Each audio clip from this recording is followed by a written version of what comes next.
مولانا المقری قاری عبدالستار صاحب اسلام پوری دامت برکاتہم العالیہ حضرت والا صلاحیت اور صالحیت کی حامل ترین شخصیت ہے، جن کو دیکھ کر حضرات متقدمین کی یاد تازہ ہو جاتی ہیں، جن کا مطالعہ وسیع، معلومات گہری، سلف و خلف کی یادگار، متواضع طبیعت کے مالک اور قوی حافظے کے مالک شخصیت۔ ابھی میں مغرب کے بعد حضرت سے ملاقات کرنے گیا، 20 سال کے بعد حضرت نے مجھے دیکھا ہے۔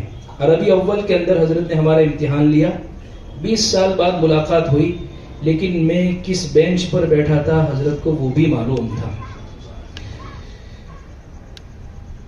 الغرض انتہائی متواضع شخصیت طبیعت کے مالک ہیں اور فن تجوید اور قراءت کے ماہر ترین استاد ہیں اور حدیث کے بھی ماہ ناز استاد ہیں۔ ہم بہت احترام کے ساتھ حضرت سے درخواست کرتے ہیں کہ حضرت اپنے ملفوظات عالیہ سے ہم تمام کو مستفیض ہو۔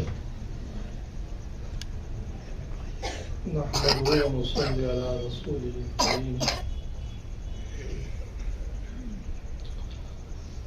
أما بعد، قال النبي صلى الله عليه وسلم: إن الله يحب أن يقرأ القرآن كما أنزل، او كما قال عليه الصلاة والسلام۔ ہمارے اس اجلاس کے صدر محترم فخر ہند ماہر فن حضرت قاری محمد صدیق صاحب دامت برکاتہم العالیہ اور دیگر حضرات علماء کرام، حاضرین مجلس اور میرے عزیز طلباء،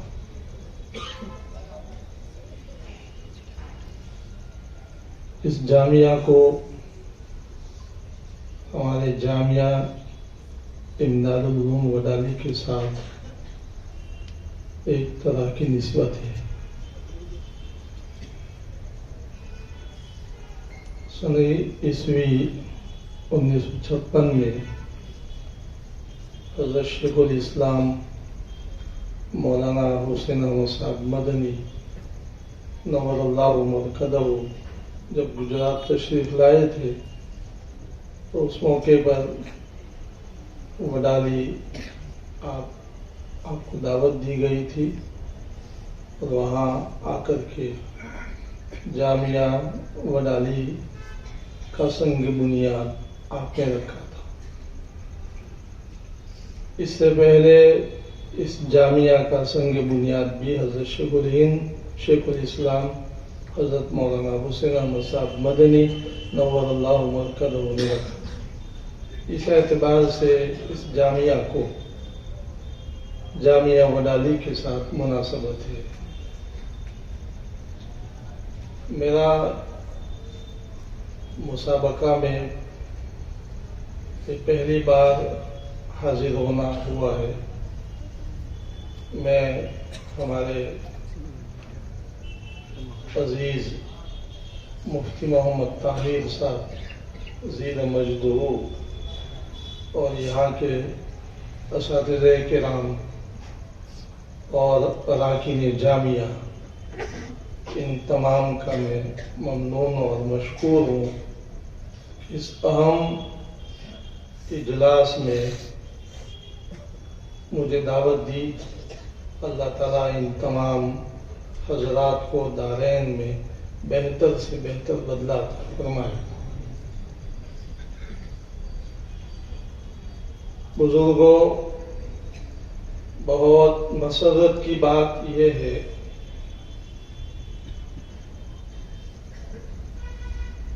کہ کم عمر کے طلباء جو ابھی درجہ حفظ میں وہ داخل ہیں اور کچھ طلباء فارسی کی ابتدائی جماعت میں داخل ہے، انہوں نے مسابقہ میں شرکت کی اور قرآن مجید کو تجوید کے ساتھ اور لہجے کے ساتھ انہوں نے سنا ہے۔ حالانکہ عام طور پر حفظ کے جو طلبہ ہوتے ہیں مسلسل یاد کرنے کی وجہ سے ان کے گلے بیٹھے ہوئے ہوتے ہیں، لیکن میں نے دیکھا کہ تمام حفظ کے طلبہ ماشاءاللہ حسن صوت کے ساتھ قرآن مجید آپ حضرات کو سنا رہے ہیں۔ جس طالب علم کا اول نمبر آیا، بہت کم سن وہ طالب علم ہے، لیکن اس نے اتنی اچھی مشق کی ہے کہ ابھی مفتی صاحب اعلان کرنے جا رہے تھے کہ فریسانی میں ان کا اول نمبر آیا، میں نے پہلے ہی سے بتا دیا کہ ان کا اول نمبر ہے۔ ہمارے صدر محترم تو قرآن مجید کی تلاوت کرتے ہیں، انہی کے لہجے میں اس نے قرآن مجید سنایا ہے، شاید میرا کہنا صحیح ہوگا، اور بالکل شروع سے لے کر اخیر تک اس طالب علم نے ماشاءاللہ لہجے کو قابو میں رکھتے ہوئے قرآن مجید پڑھا ہے۔ دیگر جو طلبہ ہیں انہوں نے بھی الحمدللہ بہت اچھا پڑھا۔ ابھی ان کی عمریں کیا ہے، اور مجمع میں قرآن مجید سنانا یہ کوئی آسان کام نہیں ہے۔ مائک کے سامنے، ممبر پر، مصلی پر پاؤں ہلتے، لیکن یہاں جرأت کے ساتھ طلبہ آ رہے ہیں اور قرآن مجید سنا رہے ہیں۔ اللہ تعالیٰ ان کے سنانے کو قبول فرمائے۔ میں نے جو حدیث پڑھی، ان اللہ یحب ان یقرأ القرآن کما انزل،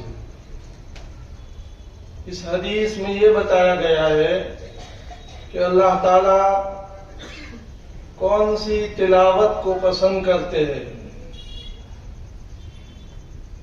اللہ تعالیٰ کو کون سی تلاوت محبوب ہے۔ قرآن مجید جیسا نازل ہوا ویسا اگر کوئی پڑھتا ہے، چھوٹی عمر والا، بڑی عمر والا، تو اللہ تبارک و تعالیٰ کو وہ تلاوت بہت پسند ہے۔ یہ اس حدیث کا مطلب ہے۔ ہمارے نبی کریم صلی اللہ علیہ وسلم نے بعض صحابہ کے بارے میں فرمایا کہ یہ ان کا پڑھنا ویسا ہی ہے، قرآن جیسا نازل ہوا ویسا ہی یہ صحابی پڑھتے ہیں۔ امام ترمذی رحمۃ اللہ علیہ نے ایک حدیث بیان کی ہے، اور حدیث کے بیان کرنے کے بعد وفی الحدیث قصۃ ایسا اشارہ کیا ہے، اور پھر دوسری حدیث کی کتابوں میں وہ واقعہ لکھا ہے کہ ایک مرتبہ فاروق اعظم رضی اللہ تعالی عنہ عرفات کے میدان میں وقوف کیے ہوئے تھے، حج کا موسم تھا۔ اتنے میں ایک کوفہ کا رہنے والا کوئی کوفی حضرت فاروق اعظم رضی اللہ تعالیٰ عنہ کے پاس آ کر کے شکایت کرتا ہے، اور یوں کہتا ہے کہ ہمارے کوفہ میں ایک صاحب ہے جو قرآن مجید زبانی لکھواتے ہیں۔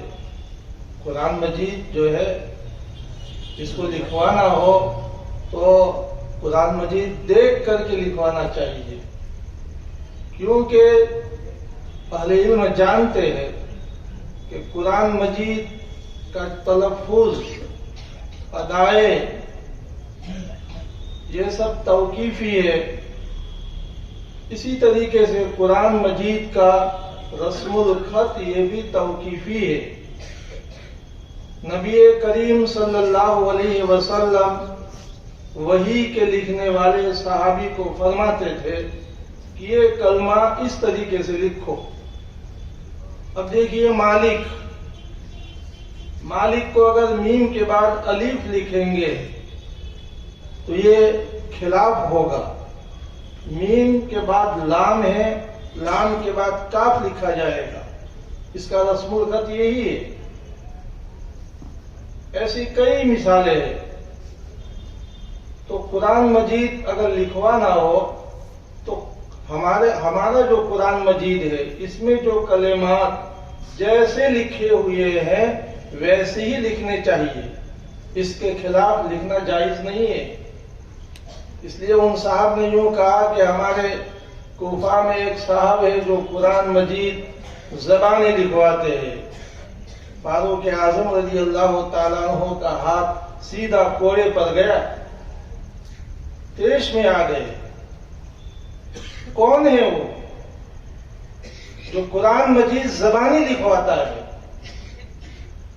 انہوں نے جب یہ کہا کہ وہ صاحب حضرت عبداللہ ابن مسعود رضی اللہ تعالیٰ عنہ ہے، فوراً کوڑے پر سے ہاتھ پھٹ گیا. اور پھر یہ کہا، کتابوں میں لکھا ہوا ہے کہ اس آدمی کو حق ہے زبانی لکھوانے کا.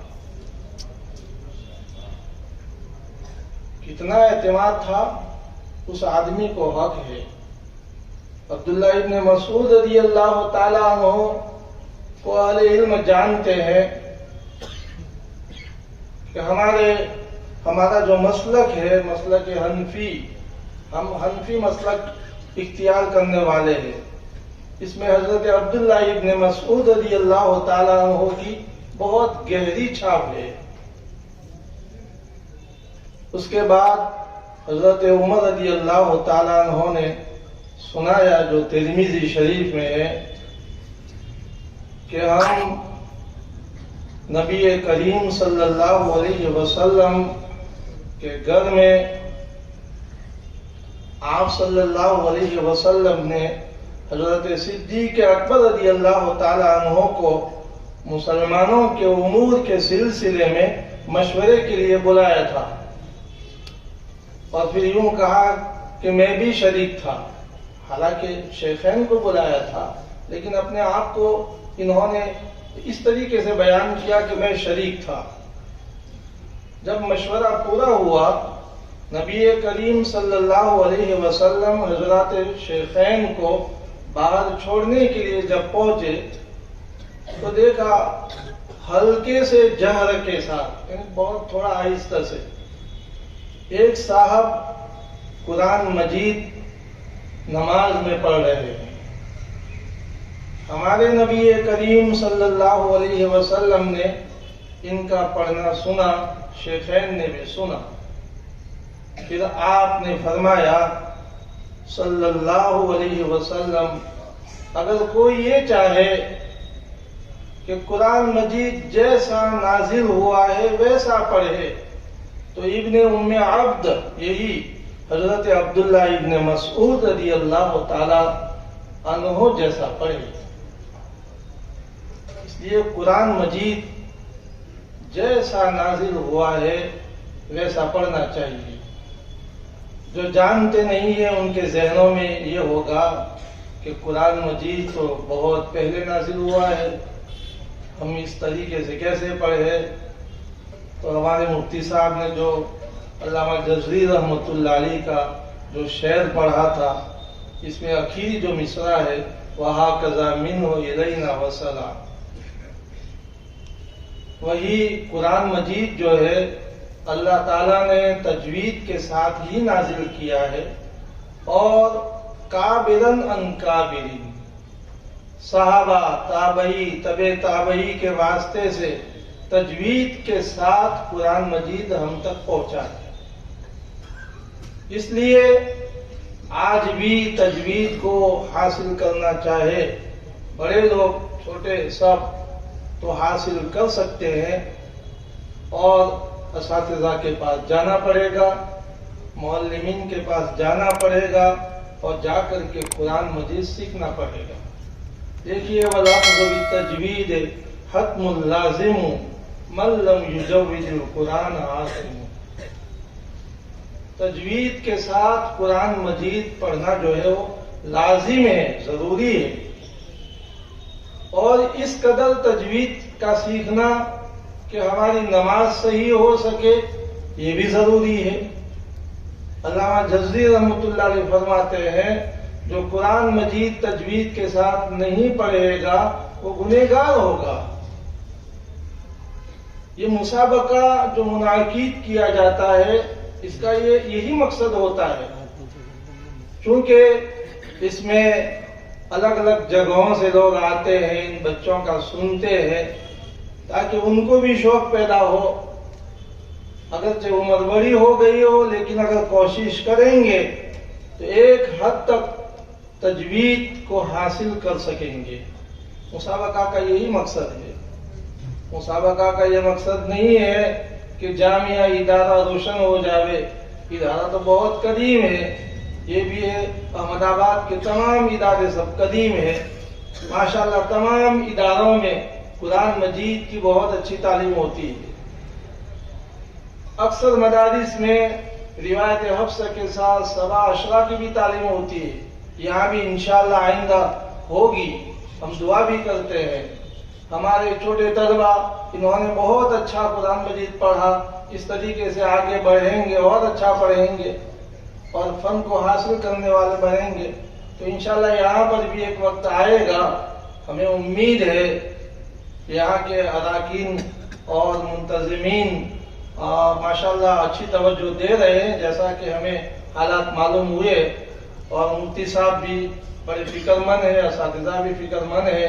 تو انشاءاللہ بہت جلد جو ہے تعلیم کا سلسلہ آگے بڑھے گا، اور جو تعلیم کا سلسلہ آگے بڑھے گا ہمارے طلبہ بھی ترقی کریں گے.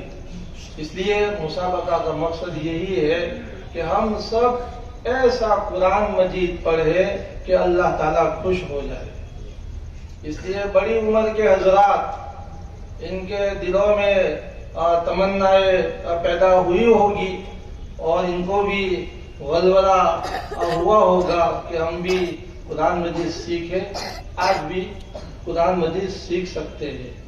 تجوید کو جاننے والے بہت سے حضرات احمد آباد ہیں، ان کے پاس جایا جائے، جا کر کے ان کو کہے کہ بھی ہمارا قرآن مجید ہم کو ٹھیک کرنا ہے، درست کرنا ہے، آپ تھوڑا سا وقت ہمارے لیے فارغ کرو. تو انشاءاللہ ہمارے یہ اساتذہ کبھی انکار نہیں کریں گے. اللہ تعالیٰ ان باتوں کو قبول فرمائے. ہمیں حضرت صدر محترم دامت برکاتہم کے ملفوظات سے ہمیں مستفید ہونا ہے. اور ٹائم بھی بہت دیر ہو گئی ہے، رات بھی آدھی رات ہو چکی ہے. ابھی بہت سو کا کھانا باقی ہوگا اور کئیوں کو نیند کا غلبہ بھی ہوگا. اس لیے میں بس آخر میں ان طلبہ کو جنہوں نے حصہ لیا اور ان کو مبارکباد پیش کرتا ہوں کہ اللہ تعالیٰ ان کے حصہ لینے کو، ان کے پڑھنے کو قبول فرمائے.